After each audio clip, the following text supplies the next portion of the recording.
Welcome दोस्तों, YT जय श्री राम में आपका स्वागत है। आज हम सभी अब देखने वाले हैं एक ऐसी कहानी जिसको देखकर काफ़ी आपको मज़ा आने वाला है, क्योंकि आज इस कहानी में ना एक गलतफ़हमी की वजह से पूरी फैमिली ट्रबल में आ जाती है। मूवी का नाम है अन्वेषणम। ये साल 2020 में रिलीज़ हुई थी। तो चलिए शुरू करते हैं। कहानी की शुरुआत में हम 2 लोगों को देखते हैं जो आपस में बात कर रहे होते हैं एंड ये दोनों किसी कंपनी के एम्प्लॉयी होते हैं और उन दोनों में से एक दूसरे से बोलता है कि पता है सर, अरविंद आजकल काफ़ी फ्रस्ट्रेट फ़ील कर रहा है। मुझे लगता है आपको उनसे बात करनी चाहिए। दोस्तों, आपको बता दूँ कि अरविंद हमारी स्टोरी का एक अहम किरदार है। तो वहीं दूसरा आदमी कहता है कि मैं उससे क्या बात करूं, मैंने तो उसे प्रोग्राम के बारे में बता दिया था। अब वो फ्रस्ट्रेट रहेगा तो मैं इसमें क्या कर सकता हूं, बताओ। मुझे तो सबको देखकर चलना ही होता है ना।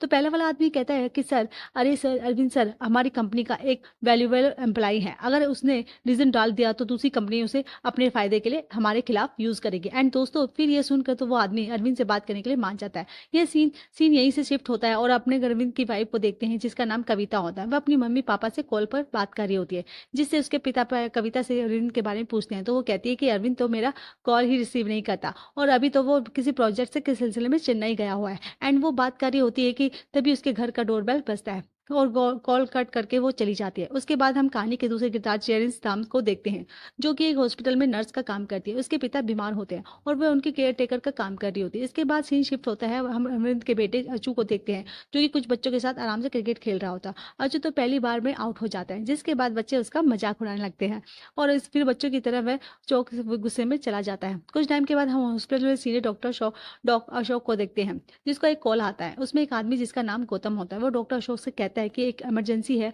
और मुझे आपकी हेल्प की जरूरत पड़ेगी। गौतम उन्हें बताता है कि एक्चुअली उन्हें मेरे पड़ोस में रहने वाला बच्चा सीढ़ियों से गिर गया है और मैं उसके आपके पास हॉस्पिटल लेकर आ रहा हूँ। दोस्तों, चरण भी उसी हॉस्पिटल में काम करती थी जिसमें डॉक्टर अशोक थे और इमरजेंसी होने की वजह से उसे बुलाया भी जाता है। उधर गौतम को देखते हैं कि वो बच्चे को लेकर हॉस्पिटल आता है। यहाँ पर दोस्तों हमको पता चलता है कि वो बच्चा सीढ़ियों से गिरा है वो कोई और नहीं बल्कि अरविंद और कविता का बेटा अचू है। और जो गौतम है ना, वो अरविंद और कविता का पड़ोसी है। अचू की हालत तो बहुत खराब होती है, पर ध्यान देने वाली बात यह होती है कि सीढ़ियों से गिरने के बावजूद उसे कोई भी भारी चोट नहीं आई। ये काफी शॉकिंग था ना। दोस्तों, इधर हम पुलिस स्टेशन का सीन देखते हैं, जहां पर ऑफिसर डेविस अपने कांस्टेबल से केस के रिलेटेड कुछ बातें कर रहे होते हैं। तभी वहां पर सीनियर इंस्पेक्टर लता आती है और रेवी से उसे बताता है कि मैडम, कुछ देर पहले हमको एक कॉल आया था, एशिया वेलफेयर हॉस्पिटल से आया था, जिसको हम बताया करते हैं कि चाइल्ड एब्यूज, जहाँ पर रिवर्स करता है कि मैडम सभी ऑफिसर्स छुट्टी पर है। तो लता खुद साथ चलने को फैसला करती है।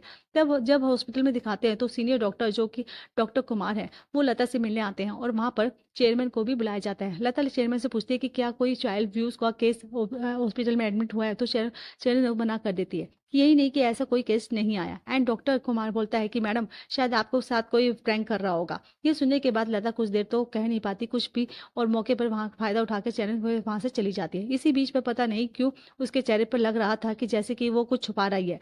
और यहाँ पर दोस्तों हमको एक फ्लैशबैक स्टोरी देखने को मिलती है, जहाँ पर बच्चों को हॉस्पिटल से एडमिट किया गया था ना। तो वह उसको चेक करती है तो अच्चू के राइट हैंड पर और पेट पे कुछ निशान मिलते हैं, जैसे कि उसे किसी ने जोर से पकड़ा हो। चरण इसके बारे में डॉक्टर अशोक से बोलती है, पर अशोक वो ज्यादा ध्यान नहीं देता और चेयरमैन से बोलता है कि पहले हमें बच्चे के ट्रीटमेंट के बारे में सोचना होगा, ये देख लेने के बाद में। इसके बाद कहानी वापस से प्रेजेंट में आती है और कुछ पता न चलने पर लता हॉस्पिटल में जाने लग जाती है। तभी डेविस हॉस्पिटल के कोई एडमिटेड लोगों को रिपोर्ट देखने हुए लता से कहता है कि मैडम, एक बच्चा यहाँ पर 745 में एडमिट हुआ है, लेकिन डॉक्टर कुमार ने हमें इसके बारे में कुछ नहीं बताया। तब लता कहती है कि 1 मिनट, हमारे स्टेशन पर जो इन्फॉर्मेशन देने वाली लेडी का फोन आया था, तो वो भी कितने बजे आया था। डेविस कहता है कि तकरीबन 8 बजे। एंड लता को शक होता है कि वह वापस जा डॉक्टर कुमार और चरण के पास जाती है। चरण उसे बताती है कि मैडम, इस वाले केस में तो बच्चा सीढ़ियों से गिरा है और उसको चोट आई है, चाइल्ड अब्यूज का कोई केस कोई हो ही नहीं सकता। साथ ही इस केस को हमारे in house doctor and Gautam refer कर दिया है। अब लगता कहती है कि मुझे इस गौतम से मिलना है। इसके बाद डेविस हॉस्पिटल के सीसीटीवी चेक करने चला जाता है और लता अपने कांस्टेबल के साथ डॉक्टर गौतम के पास जाती है। अब लता के साथ खड़ा कांस्टेबल गौतम को पहचान जाता है। वो लता से कहता है कि मैडम, ये तो वही आदमी है जो कि ट्रैफिक में फंसा हुआ था। उसकी गाड़ी में एक बच्चा था जो सीढ़ियों में गिर गया था। उसके ट्रीटमेंट के लिए मैंने ही ट्रैफिक क्लियर करने के लिए उसे हॉस्पिटल भेजा था। लेकिन लता फिर भी गौतम से पूछताछ करती है कि तुम अरविंद को कैसे जानते हो। वो बताता है कि अरविंद मेरा चाइल्डहुड फ्रेंड है। अभी हम दोनों एक ही अपार्टमेंट में रहते हैं। जिसके बाद दोस्तों लता के बच्चे के बारे में पूछती है, तो आखिर बच्चा गिरा कैसे? गौतम कहता है कि मैं एक तो पार्टी से आया था और जैसे ही मैं लिफ्ट से ऊपर पहुंचा तो मैंने देखा कि अच्चू सीढ़ियों से गिरा हुआ था और पीछे से कविता भी आ रही थी। तो हम दोनों अच्चू को ऊपर हॉस्पिटल लेकर आ गए। अरविंद को कॉल करने की काफी कोशिश कर रहे थे पर उसका स्विच ऑफ हो रहा था। लता कहती है कि अरविंद हॉस्पिटल आया ये कब बताओ? गौतम बताता है कि तकरीबन 8:30 बजे से। अरविंद जैसे ही आया वो मुझसे अच्चू के बारे में पूछने लग गया।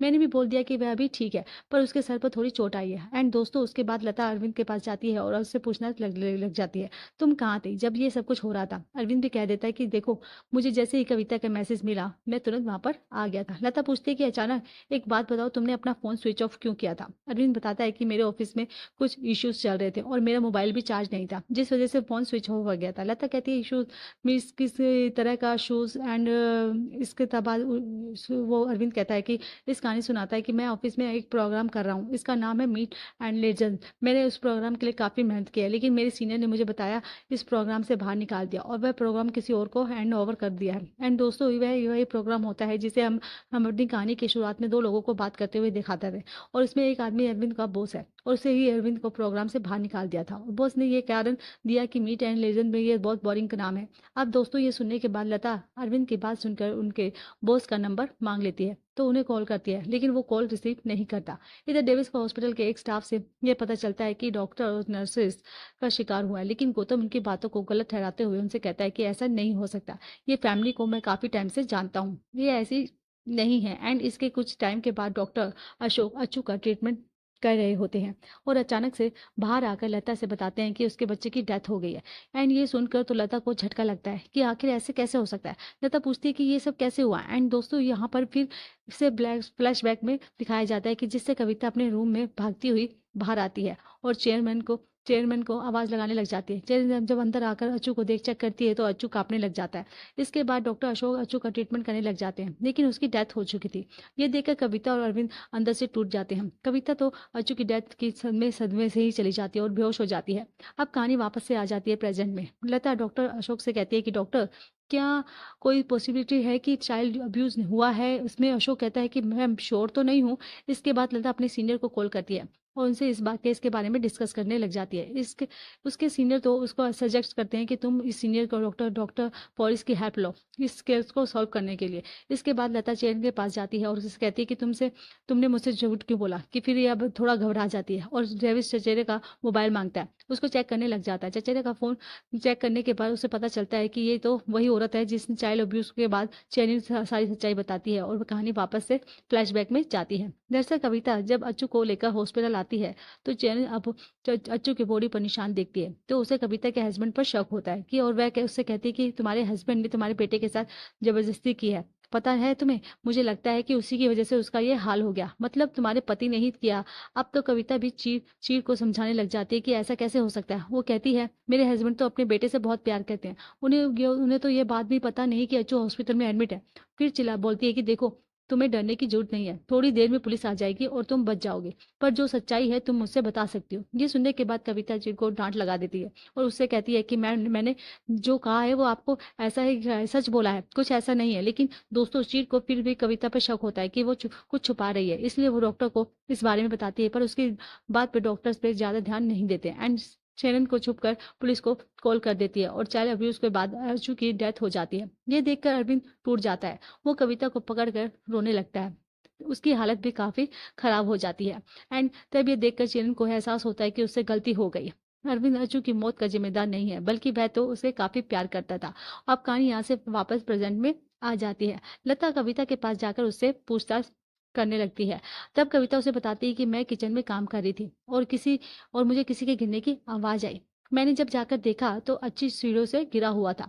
फिर मैं उसे लेकर हॉस्पिटल आने लगी, तभी वहां पर मुझे गौतम अपार्टमेंट के पार्किंग में दिखा। अचूक हॉस्पिटल ले आया। आवाज बोलती है कि आर यू श्योर कि तुमने गौतम को पार्किंग लॉट में देखा था? कविता कहती है हाँ। ओहो। लता कहती है कि अच्छा फिर तुम और वो मिलकर अच्चू को हॉस्पिटल लेकर आ गए। ओके ओके, लेकिन तुम कह रही हो कि तुमने उसे पार्किंग लॉट में देखा था, ये पक्का है ना? एंड दोस्तों यहाँ पर कविता घबरा जाती है लेकिन लता बोलती है हो सकता है उसने बोलने में थोड़ी मिस्टेक की हो, कोई बात नहीं, तुम आराम से रहो और सोच कर बताओ कि क्या। दोस्तों वहां से लता वहां से चुपचाप से चली जाती है। अब लता को गौतम पर शक होता है, इसलिए वो इन्वेस्टिगेशन करने के लिए अरविंद के पास जाती है। अब लता और डेविस अरविंद से कहते हैं कि तुमने कहा था कि अब बच्चू सीढ़ियों से गिरा था तो तुम ऑफिस में थे और तुम्हें कुछ पता नहीं। अरविंद कहते हैं हाँ मैडम, ये बिल्कुल सच है। अच्छा ये सच है तो तुम्हारे ऑफिस के एक स्टाफ ने हमें बताया कि तुम्हें एक कॉल आई जिसके बाद तुम ऑफिस से निकल गए थे। ये बताओ वो कॉल किसकी थी। अरविंद बोलते हैं कि मुझे अच्चू के प्रिंसिपल का कॉल आया था। उन्होंने मुझे बताया कि अच्चू ने स्कूल में किसी से मारपीट कर ली है, जिस वजह से मैं स्कूल चला गया था। अब लता कहती है अच्छा अच्छा, बहुत बढ़िया, आगे की स्टोरी मैं तुम्हें बताती हूँ। ये सुनने के बाद कि तुम्हारे बेटे ने किसी से मारपीट कर ली है, तुम्हें घर आकर खूब डांटा और उसका ये हाल कर दिया। अरविंद दोस्तों ये सुनकर रोने लग जाता है। वो कहता है कि मैडम प्लीज, मैं एक ऐसा पिता हूँ और एक पिता अपने बेटे के साथ कभी ऐसा नहीं कर सकता। मैं प्रिंसिपल से मिलने गया, उन्होंने मुझे कहा कि अगर अच्चू का यही बिहेवियर रहा दोबारा से रिपीट हुआ तो हम उसको स्कूल से निकाल देंगे। एंड जब जब मैंने ये बात सुनी तो मुझे इस बात पर अच्चू के लिए बहुत गुस्सा आया, पर मैंने उसको डांटने के बजाय उसे प्यार से समझाया। फिर वो घर पे ड्रॉप किया। उसके बाद मैं ऑफिस वापस आ गया और वहां पर क्लब चला गया, जिसके बाद घर आने पर मुझे पता चला कि बच्चू हॉस्पिटल में एडमिट है। अरविंद की दोस्तों सारी बातें सुनने के बाद डेविस कहता है कि मैडम मुझे लगता है कि ये अभी भी उस हमसे कुछ छुपा रहा है। लता कहती है कि हाँ हाँ, थोड़ी देर में पुलिस के स्पेशलिस्ट डॉक्टर फॉरेस्ट में यहाँ आने वाले हैं और वो अच्चू को चेक करके जिससे सारी बातें क्लियर हो जाएंगी कि आखिर उसकी मौत का जिम्मेदार कौन है। इसलिए अरविंद सच छुपाने के बजाय हमें सारी बातें सही से बता दो, तुम बच सकते हो। ये बोलने के बाद डेविस अरविंद को एक पेन और पेपर देता है और कहता है कि तुम अपना बयान इस पर पेपर में नोट डाउन कर लिख दो प्लीज। इस बार झूठ मत बोलना, क्योंकि अगर अब तुमने सच बोला नहीं तो हम तुम्हारी मदद नहीं कर सकते। ये बोलने के बाद लता और डेविस वहां से चले जाते हैं। लता और डेविस ऐसे ही पेन और पेपर गौतम, कविता और चरण को दे देते हैं और इनसे अपना बयान लिखने को कहते हैं। लता डेविस से कहती है कि अब ये केस किसी भी कीमत पर आज रात ही सॉल्व करेंगे। यहाँ पर अभी भी दोस्तों ये क्लियर नहीं हो पा रहा है कि अच्चू की मौत कैसे हुई। अरविंद, गौतम, कविता, आखिर वो कौन है जो अच्चू की मौत का जिम्मेदार है। ये सस्पेंस बहुत जल्दी अभी पता चलने वाला था। बने रहिएगा वीडियो में, सीन यहीं से होता है चेंज और हम चैनल को देखते हैं कि जो ये सारी सच्चाई गौतम को बता देती है कि कैसे उसके शक की वजह से पुलिस यहाँ पर आई और सभी लोग फंस चुके हैं।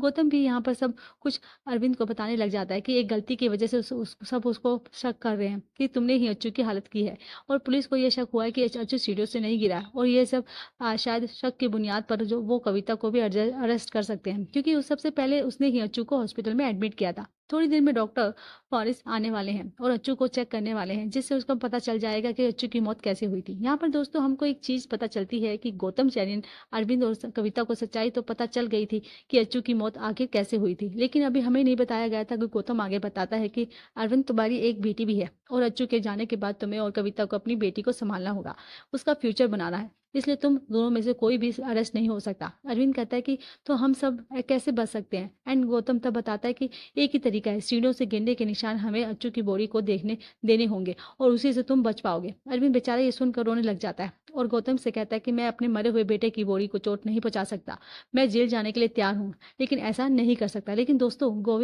गौतम अरविंद को उसी बेटी के बारे में कहता है कि अगर तुम जेल जाने गए तो तुम्हारी बेटी का क्या होगा, उसको कौन देखेगा। एंड अरविंद अपनी बेटी का नाम सुनते ही राजी हो जाता है, लेकिन वो चरण और गौतम से ये भी कहता है कि ये बात प्लीज कविता को पता नहीं चलनी चाहिए। एंड गौतम उसे विश्वास दिलाता है कि ये बात कविता को कभी पता नहीं चलेगी। इसके बाद चरण ने गौतम और अरविंद मिलकर अच्चू की बॉडी को सबसे छुपाकर हॉस्पिटल के टॉप फ्लोर पर लेकर जाते हैं। अच्चू के सर पर कोई निशान ना आए इसलिए चरण उसे हेलमेट पहना देते हैं और अरविंद से उसका गिराने से को कहती है। अरविंद अपने बेटे को गोद में ले लेता है और उसे गिराने के लग जाता है। ऐसा करते हुए अरविंद बेचारा खूब रोता है, उसके हाथ पैर कांपने लग जाते हैं, लेकिन मजबूरन वो अच्चू की बॉडी को धक्का देकर गिरा देता है। लेकिन उसकी बॉडी केवल 2-3 सीढ़ी नीचे गिरती है, जिस पर चीर कहती है कि नहीं नहीं नहीं नहीं, इतना काफी नहीं है, इसे हमें और नीचे गिराना होगा। लेकिन दोस्तों अरविंद ऐसा करने से साफ मना कर देता है और कहता है कि मैं अपने बेटे को और दुख नहीं दे सकता, मैं पुलिस का सामना करने के लिए बिल्कुल तैयार हूँ। लेकिन गौतम फिर से अरविंद को समझाता है कि तुम्हारी बेटी है, तुम कैसे उसको संभाल पाओगे। गौतम अब इमोशनल हो जाता है और एंड उसे गिराने के बाद वो लोग अच्चू की बॉडी को वापस उसके केबिन में लेकर आ जाते हैं। फिर अरविंद गोविंदा के पास आता है। कविता उससे कहती है कि देखो मैं पुलिस को सारी सच्चाई बता दूंगी एंड वो लोग मुझे जेल में डाल देंगे देंगे, यही मेरी गलती की सज़ा भी होगी। लेकिन अरविंद उससे कहता है कि मैं नहीं नहीं, ये हमारी एक बेटी भी है, हमको उसको पालना है, हम दोनों की ज़रूरत है, इसलिए तुम पुलिस से झूठ बोलोगे, कहोगे कि अच्छू सीढ़ियों से गिरा है। एंड अब कविता के पास कोई चारा नहीं होता, इसलिए वो ऐसा करने के लिए राजी हो जाती है। अब वो बारी है डॉक्टर फॉरेस्ट की, जो हो जाते हैं हॉस्पिटल में, अच्छू की बॉडी को चेक करते हैं, उसके सारी रिपोर्ट, सीटी स्कैन, सब कुछ देखते हैं। दूसरी तरफ अरविंद अकेला बैठे अपने बेटे को याद कर रहा होता है और वो डेविस के दिए हुए पेपर में लिखना शुरू करता है। अरविंद कन्फर्स करता है कि वो और सिर्फ अपने बेटे अच्छू की मौत का जिम्मेदार है। ये लिखकर वो लता के पास जाता है और ये तभी वहाँ पर डॉक्टर फॉरेस्ट आते हैं और लता से कहते हैं कि देखो, मुझे उस पर डॉक्टर से मिलना है जिससे उस बच्चे का ट्रीटमेंट किया। तब लता और डॉक्टर अशोक के पास जाते हैं। डॉक्टर फॉरेस्ट अशोक कैसे कहते हैं कि सीटी स्कैन के रिपोर्ट्स देखने के बाद मुझे पता चला है कि इस बच्चे के दिमाग में एक लॉट है, जिसकी वजह से उसके माइंड में ब्लड फ्लो कम हो गया था और बच्चे की जान चली गई। अब या तो तुमने उसे चेक करने में कोई गलती कर दी, या तो एक सीटी स्कैन की रिपोर्ट गलत है, क्योंकि अगर बच्चे का प्रॉपर ट्रीटमेंट किया जाता तो पॉसिबल बच सकता था। ये बात सुनने के बाद डॉक्टर अशोक अपने साइड से क्रॉस चेक करते हैं और उन्हें पता चलता है कि उनकी गलती से किसी दूसरे बच्चे की सीटी स्कैन रिपोर्ट चेक कर ली गई है और उसे बच्चे की ट्रीटमेंट गलती से अच्छू को दे दी गई, जिस वजह से उसकी जान चली गई। अब ये बात अरविंद, गौतम और कविता को भी पता चल जाती है। अरविंद तो ये सुनकर शौक हो जाता है और अपना आपा खो बैठता है। सबके सामने जाकर डॉक्टर अशोक को जान से मारने की धमकी देता है और कहता है अब कौन मेरे बेटे को वापस ला कर देगा, इस हॉस्पिटल के गलत इलाज के कारण हमने अपना बेटा खो दिया। ये बोलकर दोस्तों अरविंद काफी इमोशनल हो जाता है और कविता को लेकर अपनी बेटी के पास चला जाता है। वो कविता से कहता है जो होना था हो गया, अब हमें किसी की कोई शिकायत नहीं है, हमें बस अपना जीवन आगे बढ़ाना होगा। एंड दूसरी ओर हम देखते हैं कि लता डेविस और डॉक्टर फॉरेस्ट से बोलती है, मुझे लगता है ये फैमिली जरूर हमसे कुछ छुपा रही है। लेकिन डेविस और डॉक्टर फॉरेस्ट लता को समझाते हैं कि मैडम, अगर ये कुछ हमसे छुपा भी रहे होते हैं तो उन्हें इस चीज़ की सज़ा मिल गई है, उन्होंने अपना बेटा खो दिया है और इससे बड़ी उनके लिए सज़ा क्या हो सकती है। तभी वहाँ पर इस बात को समझती है और इस केस को क्लोज कर देती है। अब मूवी के आखिर में अच्छू की इस हालत का राज खुलता है। दरअसल अच्छू अपनी बहन के साथ अपने घर में एक्वेरियम के साथ अंदर मुंह डालकर मछलियों को देख रहा होता है। कविता उस वक्त घर पर अकेली होती है, वो इन दोनों को एक्वेरियम में देखते हुए देख लेती है। एंड ऐसा लगता है कि अच्छू बदमाशी कर रहा है और अपनी बहन को जानबूझकर उसके अंदर देखने को बोल रहा है और वो उसका हाथ जोर से पकड़ती है, उसकी पीठ पर मारने लग जाती है। एंड उस तरह अच्छू की बॉडी पर निशान पड़ जाते हैं और यही सब निशान ट्रीटमेंट के दौरान चरुण के अच्छू की बॉडी पर दिख रहे थे। उसके बाद अच्छू गुस्से में आकर एक्वेरियम को तोड़ देता है और पूरे घर में पानी गिर जाता है और यहाँ पर मछलियों से मर जाती है। देखकर कविता को गुस्सा आता है और वो उस पर जोरदार थप्पड़ लगाती है। थप्पड़ खाने के बाद अच्छू प्लेस पर हो जाता है और उसका पैर फिसल जाता है और वह जमीन पर गिर जाता है। उसका सर कहीं वहीं पास रखी टेबल पर लगता है, जिससे वह बेहोश हो जाता है। जिसके बाद कविता काफी डर जाती है कि क्या हो गया, इसको वो डर जाती है, जगाने लगती है, पर वो उसको होश नहीं आता। वह तुरंत उसको लेकर हॉस्पिटल आती है। तभी मार्गी में वह गौतम को देखती है और गौतम भी उसके साथ हॉस्पिटल जा जाता है। कविता और गौतम को सारी सच्चाई पहले से पता होती है। वो लोग सच्चाई पुलिस से छुपाते हैं। साथ ही अच्छू की गलत ट्रीटमेंट होने की वजह से उसकी मौत होती है। एंड जब ये बात अरविंद को पता चलती है तो वह अपना लिखा हुआ कन्वेंशन को फाड़ देता है और जिस वजह से लता के हाथ कोई सबूत नहीं लगते और वह ये केस को क्लोज कर देती है। इसी के साथ दोस्तों ये मूवी यहाँ पर खत्म हो जाती है। बाकी आपकी क्या राय है इस मूवी में, कमेंट करके हमें अपनी राय जरूर दीजिएगा और इस तरह की वीडियोस देखने के लिए हमारे चैनल को सब्सक्राइब करेगा। मिलते हैं अगली वीडियो में, ध्यान रखिएगा अपना।